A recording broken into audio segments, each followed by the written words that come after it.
చంద్రగిరిలో TVK విజయోత్సవ సంబరాలు ఘనంగా నిర్వహించారు. వైఎస్ఆర్సీపీ నేత చెవిరెడ్డి హర్షిత్ రెడ్డి పాల్గొని మాట్లాడారు. తమిళనాడు ఎన్నికల్లో విజయ్ సాధించిన విజయం ప్రశంసనీయమన్నారు. విజయ్ జగన్ ఇద్దరూ ఒంటరి పోరాటంతో విజయాలు సాధించారన్నారు. చంద్రబాబు పతనం తమిళనాడులో ప్రారంభమై ఏపీలో ముగుస్తుందని విమర్శించారు. ఈ కార్యక్రమంలో తమిళ అభిమానులు ర్యాలీ నిర్వహించి బాణాసంచా కాల్చి కేక్ కట్ చేసి సంబరాలు చేసుకున్నారు. పెద్ద సంఖ్యలో పార్టీ శ్రేణులు పాల్గొన్నారు.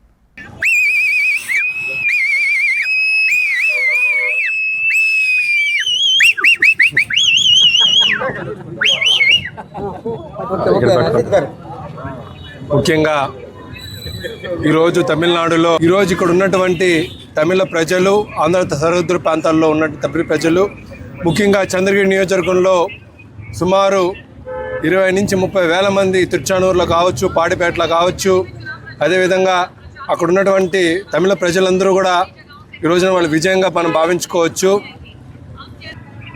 కంగ్రాచులేషన్ చెప్పుకుంటున్నాం. ఆయన పైన కూడా సిబిఐ కేసులు పెట్టారు, ఇక్కడ సిబిఐ కేసులు పెట్టారు. ఆయన సింగిల్గా పోటీ చేశారు, మా నాయకుడు కూడా ఇక్కడ సింగిల్గా పోటీ చేయడం జరిగింది. కాబట్టి మరి ఆయన సింబాలిక్గా చెప్పడం జరిగింది. కాబట్టి అన్ని సరిహద్దు ప్రాంతాల్లో ఉన్నటువంటి నియోజకవర్గాల్లో టీవీకే ఘన విజయం చేయడం జరిగింది.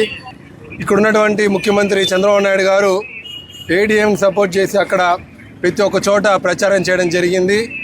ఆయన చేసినటువంటి ప్రాంతాల్లో, నియోజకవర్గాలు అన్ని చోట్ల కూడా తమిళనాడు నుంచి మొదలై చివరికి ఆంధ్రాకు వచ్చి ఆగుతుంది. ఖచ్చితంగా వచ్చే రోజుల్లో ఆయనకు కూడా సింగిల్ డిజిట్ సీట్లే వస్తాయని కూడా తెలియజేసుకుంటున్నాం. ఎందుకంటే ఇంకోసారి చెప్పుకుంటున్నాం, విజయ్ గారికి మళ్ళీ కూడా విజయోత్సవ సంబరాల్లో శుభాకాంక్షలు తెలియజేసుకుంటున్నాం.